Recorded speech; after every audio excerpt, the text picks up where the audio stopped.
नमस्कार, आप देख रहे हैं वीके न्यूज़। मैं हूं सुनील राउत और इस वक्त हमारे साथ एक खास मेहमान हैं। वो मध्य प्रदेश के कृषि मंत्री हैं।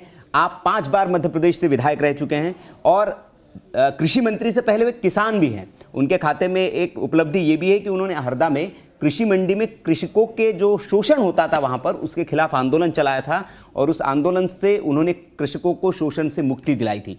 तो कमल पटेल जी हमारे साथ हैं। कमल पटेल जी, बहुत बहुत स्वागत है आपका वीके न्यूज़ में। आप कृषि मंत्री हैं मध्य प्रदेश के और बहुत अहम जिम्मेदारी है आपके पास। वो अहम इसलिए क्योंकि इस वक्त जो है वो कृषि विभाग ही एकदम सबकी नज़र में, पूरे देश की नज़र आप ही के विभाग पर है। क्योंकि कृषक जो है वो देश भर के तो नहीं हम कह सकते, लेकिन पंजाब हरियाणा के कृषक जो है, खासतौर पर मध्य प्रदेश के भी कुछ किसान हैं, वो बॉर्डर पर बैठे हुए हैं और वो कह रहे हैं कि कुछ काले कानून लेकर आए हैं आप। देखिए, भारत आज़ाद हुआ 15 अगस्त 1947 को जी, लेकिन मोदी जी ने गांव को आज़ादी दिलाई है, किसानों को, गरीबों को, गांव वालों को। जी। 24 अप्रैल 2020 जिस दिन पंचायत दिवस था जी, उस दिन उन्होंने आज़ाद भारत की भारत सरकार की सबसे बड़ी योजना शुरू की है, प्रधानमंत्री स्वामित्व योजना। जी, महात्मा गांधी जी भी कहते थे असली भारत गांव में बसता, गांव के विकास से देश का विकास होगा। लेकिन जिस कांग्रेस ने 60 साल गांधी जी के नाम पर राज किया, उन्होंने गांधी जी के सपने को साकार नहीं किया। ये पहले प्रधानमंत्री हैं मोदी जी जिन्होंने उनका सपना साकार किया, यानी गांव की प्रॉपर्टी का मालिकाना हक। हमारा देश जो है गांव, वन गांव और शहर मिलकर बना है। गांव वालों को कहते हैं हम गांव में निवासरत, गांव ग्रामीण, वनवासी, ग्रामवासी और शहरवासी। लेकिन आज तक 73 साल तक शहर की प्रॉपर्टी की वैल्यू है जी, उस पर कोर्ट में जमानत कराने में काम आती है। प्लाट है तो मकान बनाने के ऋण मिलता है, उद्योग के लिए ऋण मिलता है, व्यवसाय के लिए लिमिट मिलती है जी, लेकिन वही प्रॉपर्टी गांव में है जो हमारी आबादी में बसता है। दिल्ली के आसपास लाल डोरा कहलाती है जी, हमारे यहाँ आबादी कहलाती है। जी, जितने इनका मालिकाना हक नहीं है। वर्षों से, कई पीढ़ियों से हमारे पुरखे देते आए हैं गांव में जितने लोग हैं। लेकिन वो प्लाट 1 लाख का हो या 1 करोड़ का या 100 करोड़ का या 1000 करोड़ का भी, उसकी 1 रुपए की न तो जमानत होती, ना लोन मिलता, ना लिमिट ने। और इसलिए गांव पिछड़ते गए, मुट्ठी भर शहर के लोग आगे बढ़ गए। शहर की प्रॉपर्टी की वैल्यू होने से बैंक से लोन लेकर, लिमिट लेकर व्यवसाय, उद्योग धंधे कर लिए और जो लखपति थे वो करोड़पति, अरबपति और खरबपति हो गए। मुट्ठी भर लोग, 130 करोड़ लोगों का देश है, 70% लोग गाँव में रहते हैं। उनका विकास नहीं हो पाया इसलिए कि वो सिर्फ खेती करने के लिए मजबूर है। मैं किसान हूँ, आप भी हो सकते किसान के बेटे हो। जितने भी किसान हैं भाई, सुन लो किसान भाई हो, आपके लिए सिर्फ खाद, बीज और दवाई, tractor, harvester, motor, engine, pipe, इसके लिए ऋण मिलेगा कृषि उपकरण के लिए। यानी आप खेती कर सकते हो खेती के लिए। लेकिन अगर आप सोचोगे कि मेरा एक बेटा खेती कर रहा है, एक बेटा पढ़ लिख के योग हो गया है, उसने MSc AG कर ली लेकिन नौकरी नहीं लगी उसकी, और वो अच्छा खेती कर सकता है, तो वो सोचेगा कि मैं खेती के साथ में एक व्यापार भी कर लूँ, दुकान खोल लूँ शहर में जाके, उद्योग लगा लूँ, उसके लिए ऋण दे दो, नहीं मिलेगा। बैंक कहेगी, वो कहेगा मेरा ये खेत है, मेरी खेत की प्रॉपर्टी की, मेरे खेत की वैल्यू 1 करोड़ है, मुझे 50 लाख का ऋण दे दो, 10 लाख का दे दो, 1 करोड़ का दे दो। 1 करोड़ का 10 करोड़ की प्रॉपर्टी गारंटी में रख लो, नहीं मिलेगा। क्यों नहीं मिलेगा भाई? क्योंकि कानून नहीं था, नियम नहीं था। ये जो कानून बनाया है मोदी जी ने, प्रधानमंत्री स्वामित्व योजना, अब गांव की प्रॉपर्टी का जो आबादी बसता है उसकी कलेक्टर गाइडलाइन से वैल्यू हो जाएगी। ड्रोन कैमरे से सर्वे होगा, जो जहां बसा जिसका कब्जा है उसको मालिक बना रहे। तो पहली बार ये हुआ। तो असली में भारत तो आजाद हुआ 15 अगस्त 47 को, लेकिन गांव को आजादी अब दिलाई है मोदी जी ने 73 साल बाद।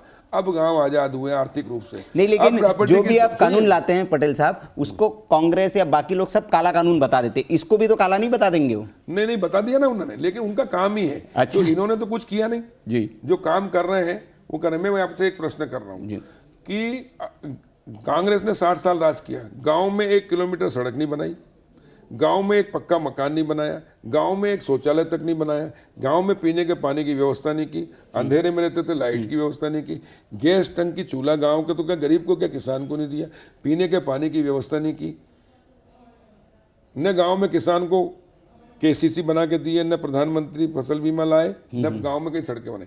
जब अटल बिहारी वाजपेयी जी प्रधानमंत्री बने 98 में, तो उन्होंने गांव के विकास के लिए 68% लोग गांव में, 70% तो बजट दिया।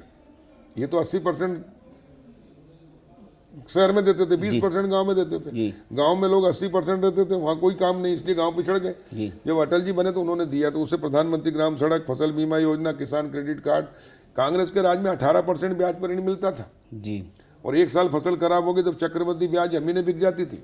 जब मध्य प्रदेश के मुख्यमंत्री शिवराज जी बने और मैं राजस्व मंत्री बना 2001 जी तो हमने किसान की जमीन पैसा बैंक का नहीं देने के कारण खेती करने के कारण खेती की जमीन नीलाम नहीं होगी कानून बना दिया। तब से किसानों की जमीन बची हुई है। अब बताओ काला कानून पहले था कि अब है? जी नहीं, लेकिन ये समझा क्यों नहीं पा रहे हैं आप? नहीं, ये हम इन समझा लोगों- पा रहे हैं। देखिए हम समझा रहे हैं, किसान हमारे साथ है, पूरा बहुमत के किसान, लेकिन कुछ कांग्रेसी किसान भी हैं, कांग्रेस के समर्थक भी हैं, कम्युनिस्टों के समर्थक हैं और कुछ संगठन है, कुछ लोग विरोधी भी हैं। तो लोकतंत्र में स्वतंत्रता है, सब समझे। और इसलिए जितने लोगों को भ्रमित भी कर रहे हैं, ये भ्रमित कह रहे हैं कि मंडी बंद हो जाएगी, एसपीएसपी बंद हो जाएगी और उद्योगपति कब्जा कर लेंगे और किसान कुछ भड़का नहीं सुप्रीम कोर्ट में भी आज सुनवाई हुई है। लेकिन मैं पटेल कह रहा साहब, हूँ, मैं बता रहा हूँ किसान भाई हुआ हूँ आपके चैनल के माध्यम से जो सुन रहे हैं कि न तो मंडी बंद हो रही है, ना एमएसपी बंद हो रही है और ना कोई उद्योगपति आपकी जमीन ले रहा है, बल्कि आपको हम आर्थिक रूप से आज़ाद कराया है मोदी जी ने। अब गांव की हमारी प्रॉपर्टी की वैल्यू होने से हमको हमारी प्रॉपर्टी के ऊपर हमको लिमिट मिल जाएगी, हमको लोन मिल जाएगा। हमारे जो पढ़े लिखे लड़के हैं वो नौकरी ढूंढ रहे हैं, वो उद्योग व्यवसाय व्यापार कर सकेंगे। मैं आपको ही पूछता हूँ कि अपना आलू टमाटर पैदा करते कितनी मेहनत करते हैं, 4 महीने खेत अपना, बीज अपना, दवाई अपनी, मेहनत अपनी, ठंड गर्मी बारिश में हम मेहनत करते हैं, घुटने घुटने कीचड़ में पूरा परिवार लगता है, तब फसल पैदा होती है। लेकिन जब बेचने जाते हैं तो कभी 4 रुपये, कभी 10 रुपये, कभी 15 रुपये। और वही आलू की चिप जब हम बच्चों के लिए खरीदते हैं तो 500 रुपये किलो खरीदते हैं। तो भैया मोदी जी ने कहा कि अब किसान खुद ही आलू की चिप्स की फैक्ट्री लगा ले। एमएसपी एमएसपी एमएसपी की गारंटी। अरे एमएसपी का मतलब क्या होता है? एमएसपी का मतलब होता है न्यूनतम समर्थन मूल्य। एमआरपी क्यों नहीं? एमआरपी का मतलब होता है उच्चतम खुदरा मूल्य। अभी तक इस देश में 73 साल से किसान के लिए न्यूनतम समर्थन मूल्य और व्यापारियों के लिए, उद्योगपतियों के लिए एमआरपी उच्चतम खुदरा मूल्य। हम गेहूं बेचते हैं एमएसपी पे, आटा खरीदते हैं एमआरपी पे, हम आलू बेचते हैं एमएसपी पे या उससे कम, और आलू की चिप्स खरीदते हैं एमआरपी पे, वो भी 500 गुना ज़्यादा। और हम टमाटर बेचते हैं 4 रुपये किलो, टमाटर की सॉस खरीदते हैं 100 रुपये 200 रुपये किलो। और इसलिए ये बटन है, इसकी भी एमआरपी है, सुई की भी एमआरपी है, धागे की भी एमआरपी, गोली बिस्किट चॉकलेट की भी एमआरपी है। लेकिन किसान की फसल की एमआरपी नहीं थी।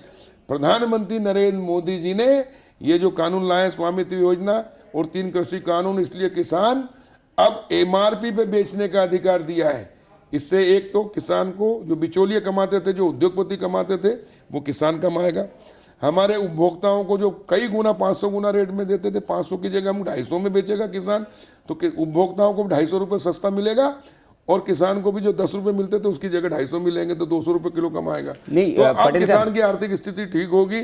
लेकिन जिन लोगों ने काम किया नहीं, अब उनको लगता है कांग्रेस और विपक्षी पार्टी को कि मोदी जी ने ये कानून लागू कर दिया और ये किसानों को लाभ मिलना शुरू हो गया, अब किसान की प्रॉपर्टी का मालिकाना हक मिल गया। अब किसान, देखो मैं बता रहा हूँ उदाहरण एक आपको, हरदा जिले के अबगांव कला गांव में बैतूल हरदा इंदौर एक 4 लेन रोड निकला, नेशनल हाईवे 47 NHI का। एक किसान है राम भरोज जी विश्वकर्मा, उनका रोड के ऊपर आबादी में मकान था, तो वो आ गया 4 कमरे, 2 पेड़, कुआ। उनको 1 साल से 1 रुपया नहीं मिला क्योंकि मालिकाना हक नहीं था। लेकिन जैसे ही हमने ड्रोन कैमरे से मैंने वहाँ सर्वे करवाया और सर्वे कराने के बाद में SDM कलेक्टर से कहा कि जाके उसका मालिकाना, उसका कलेक्टर गाइडलाइन से वैल्यू करो और उसको मुआवजा दिलाओ। तो जैसे ही वो मालिक बना प्रधानमंत्री स्वामित्व का, तो 2 पेड़ के 20,000, कुएं के 2,23,000, मकान के 4 लाख कुछ 12,000 और 14,50,000 कुछ पैसे। इस प्रकार 21,14,959 रुपये उनको NHI से मुआवजा मिल गया। ये देश का पहला किसान है जो मालिक बना। एक किसान पिड़गांव का था, उसका कच्चा मकान था, क्योंकि वो प्रधानमंत्री आवास योजना में नहीं आता था। उसने कहा भैया मेरा पक्का मकान बनाना, तो 1 लाख का लोन दिला दो। उसके प्लाट की कलेक्टर गाइडलाइन से वैल्यू हो गई 1.5-2 लाख, तो उसको गारंटी में रख के 1 लाख का लोन दिला दिया, तो वो पक्का मकान बना लिया, जिसका कच्चे झोपड़ी में रहते थे। और इस प्रकार अब किसान का, किसी का 1 करोड़ का मकान है तो उसका बेटा बेरोजगार है, तो उसको 1 करोड़ की कोई दुकान खोलना चाहेगा तो लिमिट मिल जाएगी। अगर उद्योग लगाना चाहेगा तो सब्सिडी मिलेगी उसको 40%, व्यापार पे, कोल्ड स्टोरेज पे 50%, वेयर हाउस पे 33%, महिला के लिए 25%। और उससे जो हर साल 1 लाख की फसल खराब हो जाती है सिर्फ सब्जियां, 1 लाख का अनाज सड़ता है, वो नहीं सड़ेगा। किसान के खुद के warehouse, cold storage, food processing plant होंगे और वो को जो बिचौलिए उद्योगपति कमाते थे वो कमाएंगे। तो गाँव में अभी तक मुट्ठी भर लोगों के पास अरबों खरबों थे, अब करोड़ों लोगों के पास होंगे। तो इसका विकेंद्रीकरण किया अर्थव्यवस्था का। ये बहुत अच्छा आप बता रहे हैं, ये इतने फायदे बता रहे हैं, लेकिन फिर भी कह रहे हैं कि आप उद्योगपतियों के फायदे के लिए लाए हैं, नहीं, तो कृषि के कोई फायदे के लिए नहीं है। गलत बोल रहे हैं, गुमराह कर रहे हैं, भ्रमित कर रहे हैं। ये जो प्रधानमंत्री मोदी जी ने 1 लाख करोड़ रुपया जो कृषि आधारभूत ढांचे के लिए बैंकों से ऋण दिलाएंगे, 3% नाबार्ड से छूट दिलाएंगे और बाकी अनुमति जो अनुदान है वो दिलाएंगे, सब्सिडी का फायदा आजाद भारत में पहली बार अब किसानों को मिलेगा, गांव वालों को मिलेगा, उद्योगपति को इसमें से 1 रुपया भी नहीं मिलेगा। अब किसान के बेटे व्यापारी, व्यवसायी, उद्योगपति बनेंगे और इससे उनकी आर्थिक स्थिति 2 गुना, 4 गुना, 10 गुना बढ़ेगी। वो आत्मनिर्भर होंगे तो गांव आत्मनिर्भर होगा, किसान आत्मनिर्भर होगा, मजदूरों को गांव में रोजगार मिलेगा और इस प्रकार गांव और शहर का भेद खत्म होगा। अब गांव से पलायन शहर में नहीं, बल्कि शहर से लोग गांव में जो आ गए गांव वापस जाएंगे, सम्मान के साथ खेती भी करेंगे, व्यापार, व्यवसाय, उद्योग भी लगाएंगे और देश आत्मनिर्भर होगा। लेकिन जिन लोगों ने किसानों को गुलाम बना के रखा, जिन लोगों ने किसानों को घाटे की खेती कराई, जिन लोगों ने किसानों को कर्ज में डुबाया, जिन लोगों के कारण जिन सरकारों के, कांग्रेस के किसान कर्ज में आत्महत्या की, ये दोषी हैं। अब ये सोचना है कि ये कानून लागू हो गया तो हम तो गांव में हमारी रोजी रोटी खत्म हो जाएगी, हमारी दुकानदारी खत्म हो जाएगी, हमारी राजनीति खत्म हो जाएगी, हम किसानों को क्या मुंह दिखाएंगे। और इसलिए किसानों को भ्रमित करने का काम कर रहे हैं कि किसी प्रकार ये कानून लागू ना हो। लेकिन ये कानून किसानों के हित में है, गांव के हित में, गरीबों के हित में है। गांव की तकदीर, तस्वीर बदलेंगे, दशा और दिशा बदलेंगे और गांव आत्मनिर्भर होंगे। और जो मुट्ठी भर लोगों के पास व्यापार व्यवसाय पर कब्जा था वो अब करोड़ों लोगों के पास होगा, गांव वालों के पास। पटेल साहब, बिल्कुल आप सही कह रहे हैं, लेकिन जो किसान हैं, जो बैठे हुए हैं, मतलब किसान हैं, कुछ आपके लोग कह रहे हैं कुछ बिचौली है उसमें, तो ये क्यों नहीं मान रहे? इनको क्यों आप समझाने में नाकाम रह रहे हैं? ये मतलब समझना चाहिए, नहीं चाह रहे या आप समझा नहीं पा रहे हैं? किसान चाहे वो कांग्रेसी हो जी, किसान चाहे कांग्रेसी हो जी, चाहे वो कम्युनिस्ट हो या कोई भी हो, वो पहले किसान है जी, और वो हमारा है। क्योंकि हमारे प्रधानमंत्री जी का कहना है सबका साथ, सबका विकास, सबका विश्वास। हम सबको साथ लेके चल रहे हैं। लेकिन अब जो भ्रमित हो गए हैं उनको हम निवेदन कर रहे हैं हाथ जोड़ के, भैया ये अपने बच्चों का भविष्य सुधारने वाला कानून है। अभी तक ये बताइए, चल मैं इनसे पूछता हूँ, अभी तक क्या उद्योगपतियों के हाथ में नहीं है अर्थव्यवस्था? किसान के हाथ में कहाँ? किसान के पास तो सिर्फ खेती करने का है, उसकी बोली दूसरे लगाते हैं। लेकिन अब किसान खेती भी करेगा, व्यापार व्यवसाय, उद्योग भी लगाएगा और एमआरपी पे बेचने का कानून है ये जी। अच्छा, किसानों को क्यों नहीं मिलना चाहिए एमआरपी? नहीं, जरूर मिलनी चाहिए। क्यों नहीं मिलनी चाहिए? किसान को क्यों नहीं? किसान के बेटे पढ़े लिखे होंगे, क्यों नहीं वो उद्योग लगा सकते? क्यों ना व्यापार कर सकते हैं? गांव के लोगों को क्यों नहीं अधिकार होना चाहिए? देश तो एक है ना।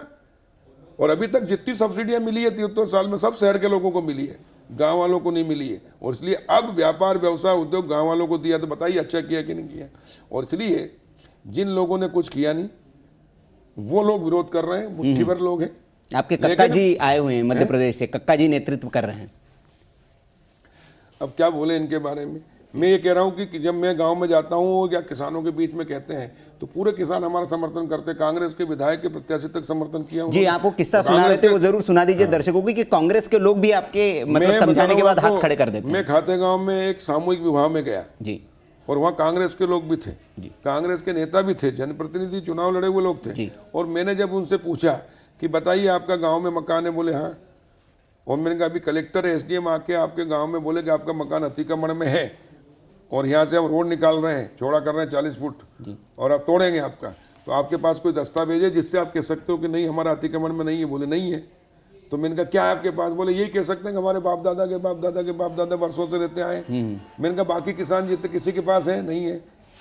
मैंने हजारों किसानों के सम्मेलन में पूछा कि आपके पास कोई है दस्तावेज? बोले नहीं है। तो मैंने कहा ये दस्तावेज मोदी जी दे रहे हैं, प्रधानमंत्री स्वामित्व योजना। अब बताइए अच्छा किया कि बुरा किया? तो सब ने कहा अच्छा किया, हाथ उठाओ। तो सारे लोगों ने हाथ उठाए, वो कांग्रेस के नेताओं ने भी हाथ उठाए।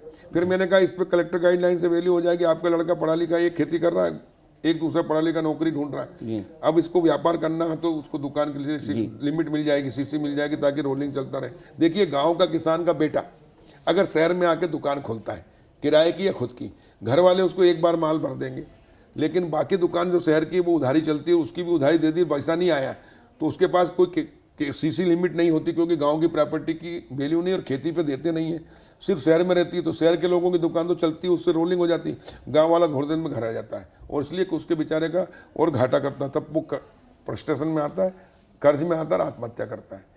अब गांव की प्रॉपर्टी होने से उसको भी लिमिट मिलेगी तो वो भी रोलिंग कर लेगा, उधारी चलती रहेगी, व्यवसाय व्यापार कंपटीशन कर लेगा और उसका व्यवसाय चलेगा, वो भी उद्योग लगा सकेगा। मैं उदाहरण दे रहा हूँ ना, आलू हमारा 10 रुपये किलो, 4 रुपये किलो, 20 रुपये किलो, आलू की चिप्स 500 रुपये किलो, तो इतनी लगता है क्या पैसा? तो हम खुद ही आलू की चिप्स बनाएंगे ना। नहीं तो एक किसान जो थैलिया कुछ प्रचार बहुत चल रहा है कि वो दिखा रहे हैं कि ये देखिए कि हमसे तो अदरक जो है भाई ये 20 रुपये खरीद रहे हैं और 200 रुपये का मॉल में ले जाके बेच रहे हैं, यही प्रचार चल रहा है। तो यही हम किसानों को कर रहे हैं, हम अब किसानों को ट्रेनिंग देंगे जी। और इसलिए अब किसान जो खेती करेगा तो अब वो व्यापार व्यवसाय भी करेगा, उसकी दुकान भी होगी, उसकी आउटसेल वो दुकान होगी और उद्योग भी होंगे। इसलिए मैं कह रहा हूँ कि आलू की चिप्स की फैक्ट्री होगी। मैं किसान हूँ, मैं गेहूं बेचता हूँ तो एमएसपी पे, लेकिन आटा और मैदा एमआरपी पे बेचूंगा, है ना। मैं चना बेचता हूँ एमएसपी पे, लेकिन बेसन एमआरपी पे बेचूंगा। मैं मूंग चना और जितनी भी है दाल मिल बना के दाल बना के मैं एमआरपी पे बेचूंगा। मैं टमाटो सॉस बना के एमआरपी पे बेचूंगा। मैं आलू की चिप्स बना के एमआरपी पे बेचूंगा। हर चीज का प्रोडक्शन करके और करेंगे तो हम गांव में रोजगार भी देंगे, हमारे खुद को सब्सिडी का लाभ भी हमको मिलेगा, जो अभी तक उद्योगपतियों को मिलता शहर के लोगों को, वो किसानों को। तो किसान का बेटा खेती के साथ व्यापार व्यवसाय उद्योगपति भी बनेगा और जो व्यापारी उद्योगपति कमाते थे वो हम कमाएंगे। मैं एक उदाहरण और देना चाहता हूँ। जी नहीं, मैं वही बात करना चाह रहा हूँ कि एक और मध्य प्रदेश के किसानों के लिए आपने बहुत अच्छा काम किया, जीआई टैग वाला अभी कुछ 2-4 दिन पहले ही हुआ है, वो जरा दर्शकों को बता दीजिए कि पंजाब को इसमें झटका लगा है थोड़ा सा और आपने मध्य प्रदेश के किसानों को कुछ सहूलियत की है, क्या है? पंजाब को झटका लगा क्योंकि हमारे मध्य प्रदेश में सबसे अच्छा बासमती होता है जी, खुशबूदार बासमती होता है जी। पंजाब के व्यापारी हमारे यहाँ से औने पौने भाव में खरीद लेते हैं जी। और फिर 3 गुना उस पर जीआई टैग के उनको मिला हुआ है, इसलिए उस पर बेचते हैं। तो ये जो बैठे हुए किसान हैं, रेंज रोवर वाले सब वही हैं। हमने अभी मैंने माननीय मुख्यमंत्री जी ने हमने पत्र लिखा जी, प्रधानमंत्री जी को, कृषि मंत्री जी को, एपीडा के चेयरमैन को, डायरेक्टर को, और एपीडा ने अपनी बैठक में ये जो आपत्ति लगा रखी थी कि सिर्फ गंगा की तलहटी में ही बासमती होता है जी, वो नहीं, अब नर्मदा की तलहटी में मध्य प्रदेश में भी होता है, वो आपत्ति हटा ली है जी। दूसरा जो आईसीआर है जी, उसके जो मापदंड है, उस मापदंड के अंदर भी हमारा 13 पैरामीटर था, उसमें भी हम पास हो गए और सुप्रीम कोर्ट ने भी अभी पंजाब से कहा कि तुम्हारी आपत्ति वापस लो। तो मुझे लगता है कि अब मध्य प्रदेश के किसानों का भाग्य का उदय हुआ है और एपीडा ने भी आपत्ति हटा ली और सुप्रीम कोर्ट से भी हो जाएगा तो हमको जीआई टैग मिल जाएगा बासमती का। तो जो हमारा औने पौने भाव पर धान बिकता है वो 3-4 गुना रेट पे बिकेगा, हम विदेशों में निर्यात भी कर सकेंगे और इससे किसान की आर्थिक स्थिति ठीक होगी। एक दूसरा, हम हमारे मध्य प्रदेश में 306 जिसको सरबती गेहूं बोलते हैं, वो हिंदुस्तान में और वर्ल्ड में हमारा गेहूं फेमस है, उसकी भी जीआई टैग के लिए हमने आवेदन कर रहे हैं। हमारे यहाँ के कड़कनाथ का भी जीआई टैग मिल गया है, जिसके कारण अब कई गुना रेट में उसको विदेशों में भेज सकते हैं। ऐसे ही हर चीज जो हमारे यहाँ की है उसको हम जीआई टैग दिलाने का प्रयास करेंगे ताकि हमारे किसानों को अधिक से अधिक रेट मिले। हम मंडी में किसान आता है उसको तिलक लगा के हम सम्मान करते हैं। इलेक्ट्रॉनिक कांटे पे तोल का पैसा लगता था, फिर भी हमाल तुलावटी का पैसा लगता, वो हमने बंद किया, उससे 200 करोड़ रुपए बचाए हैं। जो समर्थन मूल्य पे खरीदी होती थी चने की, सरसों की, वो 13 कुंटल और 15 कुंटल होती थी। कमलनाथ जी ने सिर्फ छिंदवाड़ा में 19 कुंटल किया था। हमने माननीय मुख्यमंत्री जी के मार्गदर्शन में पूरे प्रदेश में सबका साथ, सबका विकास, सबका विश्वास, तो हमने पूरे प्रदेश में 20 कुंटल और 20 कुंटल सरसों किया, उससे 1000 करोड़ से अधिक किसान को मिला। एक दिन की लिमिट थी कि 25 कुंटल ही बेच सकते चना, सरसों, मसूर, उससे उस किसान को डीजल, टायर समय लगता था, फिर मजबूरी में मंडी में जाता था, औने पौने भाव में बेचता था। हमने अनलिमिटेड किया, उसका फायदा ये हुआ कि जो सरसों मंडी में 2500 से 3800, 3000, 3200 औसत बिक रही थी और 4425 समर्थन मूल्य था, वो 4500 से 5600 बिकी इसी साल, उससे भी 1000 करोड़ का किसान को फायदा हुआ। और इस प्रकार हम किसानों के हित में निर्णय ले रहे हैं। आप तो लगातार ले रहे सर, लेकिन फिर भी कमलनाथ जी ने अभी ऐलान कर दिया है, वो कह रहे कि 15 तारीख को तो हम पूरा राजभवन घेराव करेंगे। कमलनाथ जी को तो किसानों के बारे में बात करने का नैतिक अधिकार ही नहीं है, क्योंकि सबसे धोखेबाज कोई नेता रहा है। किसानों को धक्काधड़ी की, गरीबों को, महिलाओं को, युवाओं को मध्य प्रदेश को छला और लूटा है, वो है कमलनाथ जी और कांग्रेस सरकार। और इसलिए इनको कोई नैतिक अधिकार नहीं। मैं इनको चुनौती दे रहा हूँ कि तुम भी किसान के बीच में चलो, हम अच्छाइयाँ बताएं, तुम कमियाँ बताओ, फिर किसान तय करे कि किसान किसके साथ है। मैं दावे के साथ कहता हूँ कि किसान हमारे साथ है और इसलिए कोई चुनौती स्वीकार नहीं। आपने तो राहुल गांधी जी को भी, राहुल गांधी से लेकर सबको, राहुल गांधी तो कंफ्यूज नेता है, वो पूरे देश को कंफ्यूज कर रहा है।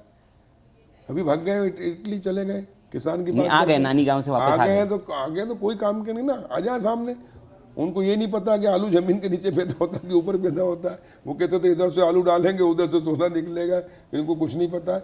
और इसलिए नहीं, वो तो कह रहे हैं कि आप लोग प्रचार करते हैं, वो बहुत बुद्धिजीवी हैं, आप लोगों ने उनको ऐसे बना रखा है। नहीं, वो उनकी बुद्धि वो कांग्रेस को डुबाने में काम आई, वो देश को नहीं डुबाया कृपा करके, वो कांग्रेस को डुबाया उस पर अच्छा है जी। और इसलिए मैं कह रहा हूं कि माननीय प्रधानमंत्री नरेंद्र मोदी जी ने गांव को आर्थिक रूप से आज़ादी दिलाई है।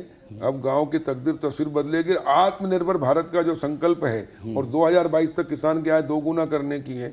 मैं इस स्वामित्व योजना और कृषि कानून और 1 लाख करोड़ का उन्होंने जो 3% ब्याज पे छूट दी है, किसानों को मिलेगा। दूसरा, आज तक आज़ाद भारत में किसी ने किसान को सहायता नहीं दी है। 6-6 हज़ार रुपये हर किसान परिवार जिसके पति पत्नी नाबालिग बच्चे, अगर एक मैं छोटा किसान हूँ, कोई 4 बेटे हैं, उसकी शादी हो गई चारों की, 5 एकड़ जमीन और सबके नाम पे है, तो 5 इकाई होगी तो 5 एकड़ 3,000 रुपये वो देंगे, 2,000 रुपये प्रदेश सरकार देगी। इस प्रकार 50,000 उस परिवार को मिलेंगे। जमीन सूखी है, उसकी 50,000 की फसल ही नहीं होती है, तो ये उसका संबल है। अब किसान उसकी आर्थिक उसे अच्छा खाद बीज दवाई का लेकर वो अपनी उपज बढ़ा सकेगा, सम्मान के साथ खेती कर सकेगा। 1,03,000 करोड़ अभी तक खातों में डल चुके हैं। लेकिन ये कांग्रेस सहित नहीं कांग्रेस सहित किसी भी किसान संगठन जो आज आंदोलन कर रहे हैं, इन्होंने उस अच्छे कार्य की तारीफ नहीं की, स्वागत नहीं किया। क्यों नहीं किया? अगर तुम किसान के हितैषी होते तो ये किसानों के हित में राशि दी जा रही है, उसका स्वागत करना चाहिए था। 1 लाख करोड़ रुपए किसान को 3% ब्याज पर छूट और सब्सिडी वो दे रहे हैं, उसके लिए आपने कहीं स्वागत नहीं किया। और इनका तो काम ही है विरोध करने का, कितने अच्छा काम करें, इनका काम विरोध करने का है। और इसलिए जो विरोधी हैं वो विरोध करेंगे। हम सोए को तो जगा सकते हैं, लेकिन सोने का नाटक करते हैं उसको कैसे जगाएं? नहीं, एक बहुत महत्वपूर्ण प्रश्न ये है जिसका यहाँ बहुत प्रचार भी चल रहा है। मध्य प्रदेश की कुछ घटनाएं सामने आई थी, कुछ खबरें आई कि भाई नया कानून लागू होने के बाद जो व्यापारी है वो किसानों से माल ले ले रहे, उनको पैसा नहीं दे रहे, कंपनियां बंद होकर भग जा रही है। इस तरह का यहाँ प्रचार चल रहा है, इसमें क्या आप कार्रवाई कर रहे हैं और किसानों को कैसे न्याय दिला रहे हैं? देखिए सुनिए, ये व्यापारी पहले से ही, जब कांग्रेस की गवर्नमेंट थी, आड़त प्रथा थी, तब से ही लेके भगते। कई लोग दिवाला निकालते हैं, आप जानते हो दिवाला निकलता है जी। और कई लोगों में तो ये कहावत है कि किस सेठ ने कितनी बार दिवाला निकाला, उसके यहाँ लड़की के संबंध कर दो क्योंकि उसने बहुत माल हजम किया है। जी जी। तो ये तो पहले से चलता आया है। ये तो पहली बार है जब उनके जैसे ही शिकायत किसान का, पहले किसान बेचारा लूट जाता था उधार देके, तो वो किसी को कहते ही नहीं था, क्योंकि वो उसको लोग मजाक उड़ाते उधार क्यों दिया, क्योंकि लालच में आके उधार में दे देता, रेट ज्यादा बताते थे, बेच देता, बाद में पछता था।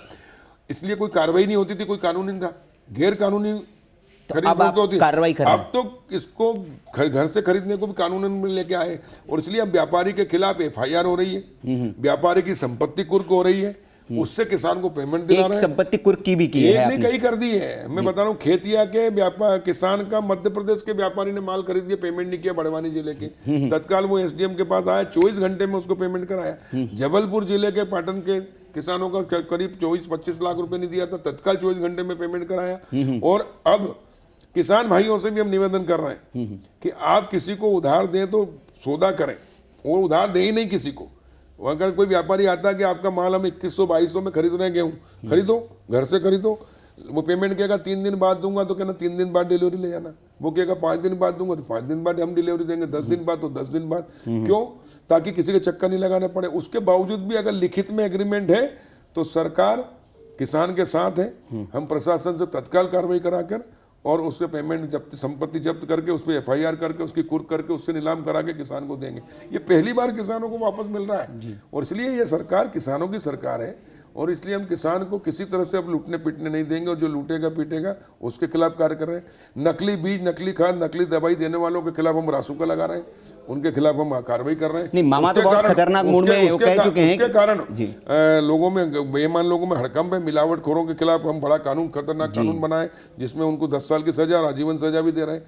और इसलिए बेईमानों के अंदर हड़कंप मचा हुआ है, और इन्हीं लोगों ने, कांग्रेस ने इनको बढ़ावा दिया था। नहीं, ये तो बहुत अच्छे एक्शन लिए जा रहे हैं। हम किसानों को तिलक लगा के सम्मान कर रहे हैं। अब मंडियां, ये कह रहे हैं मंडी बंद हो जाएगी, हमने कहा मंडी बंद नहीं होगी, बल्कि मंडी स्मार्ट मंडी बनेगी। किसान को खाद, बीज, दवाई, petrol pump, diesel pump, bank, और एक किसान बाजार, कैंटीन, जिस प्रकार मिलिट्री के सैनिकों को सस्ती और एक क्वालिटी का माल मिलता है, इसी प्रकार हमारा किसान भी देश के लिए अनाज पैदा करता है। मैं बता रहा हूँ आपको, अभी लॉकडाउन चल रहा था जी, उद्योग धंधे, व्यापार, व्यवसाय, पान, चाय, होटल, स्कूल, कॉलेज सब बंद। एक ही क्षेत्र खुला था, वो था खेत और किसान। किसान ने पसीना बहाकर अनाज पैदा किया, जिससे दोनों टाइम इस देश के 130 करोड़ लोगों को भोजन मिला, सब्जियां मिली, दूध मिला, जिससे जिंदा है। किसान हमारे जीवन दाता है, लेकिन किसान घाटे की खेती करता है, आत्महत्या करता है, कर्ज में रहता ना रहे, ये हमारी सरकार की जिम्मेदारी है, हमारे प्रधानमंत्री कर रहे हैं। और इसलिए हमने कानूनों में संशोधन किया, इससे किसान घाटे की खेती के लाभ के धंधे में आएगा और आय उसकी दो गुना, 4 गुना, 6 गुना होगी और किसान आत्मनिर्भर होगा, किसान उद्योगपति बनेगा। जो उद्योगपति कमाते थे वो किसान कमाएंगे।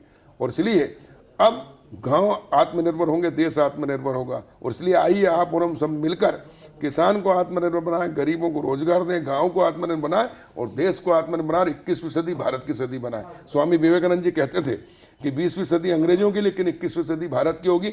मैं दावे के साथ कह रहा हूं कि प्रधानमंत्री नरेंद्र मोदी जी के नेतृत्व में ये 21वीं सदी का 21वां वर्ष चल रहा है।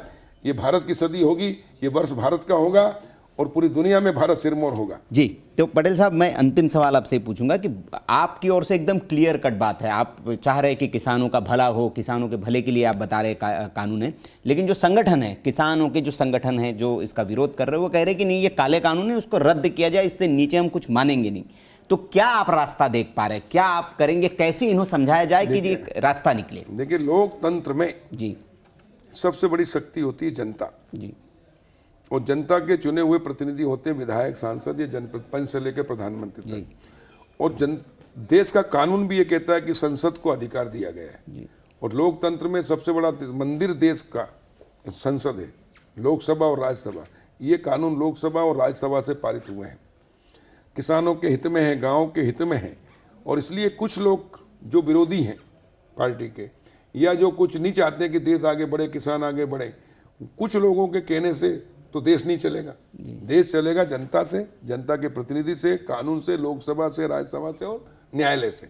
और इसलिए हम ये कानून किसानों के हित में लाएं और इसे लागू करेंगे। लोकतंत्र में विरोध करने का भी सबको अधिकार है, लेकिन इसकी एक प्रक्रिया है।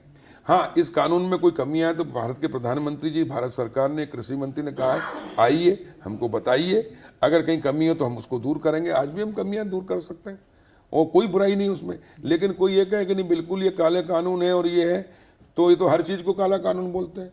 बोले कि 370 हटाई वो भी काला कानून, CA लाए तो भी काला कानून, राम मंदिर बने वो भी गलत। हर चीज़ भारतीय जनता पार्टी की सरकार जो भी देश हित में कार्य करती है, ये लोग तो विरोध करते आए, बनाते हैं। लेकिन मैं कह रहा हूँ कि देश की जनता हमारे साथ है।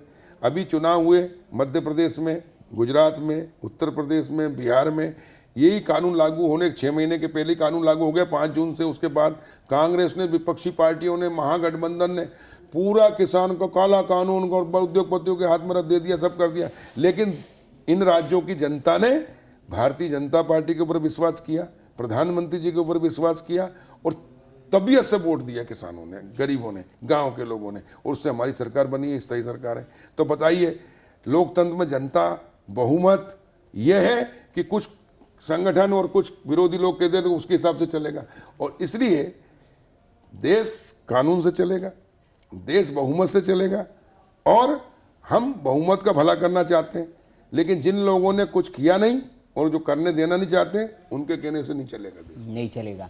तो ये थे मध्य प्रदेश के कृषि मंत्री कमल पटेल साहब। इन्होंने खुलकर बताया, कृषि कानूनों के फायदे भी गिनाए, मध्य प्रदेश में किस तरह से किसान खुशहाल हो रहा है और इनकी नीतियां हैं किसानों के लिए, ये भी इन्होंने बताई। और किसानों से अपील भी की कि जो लोग भरमा रहे हैं, जो लोग बरगला रहे हैं, उनसे सावधान रहें और कृषि कानूनों को समझकर अपना फैसला करें। तो अब किसानों को समझना है और वीके न्यूज़ की भी आपसे अपील है। हम भी ये कहते हैं कि फैसला खुद का होना चाहिए, क्योंकि हम भी आंदोलन स्थल पर जाते हैं और जब पूछते हैं तो वो लोग कहते हैं कि नेताजी से बात कर लीजिए, हमने तो किसान कानून नहीं पढ़े। इसलिए सब लोग किसान कृषि कानून पढ़ें। हम ये नहीं कहते कि उसमें सुधार की गुंजाइश नहीं है, सुधार की गुंजाइश है तो सुधार होना चाहिए, लेकिन इन काले कानून कहकर इन्हें ख़त्म कर दिया जाए, ये भी एक तरह से जायज़ बात नहीं है। देखते रहिए वीके न्यूज़। नमस्कार।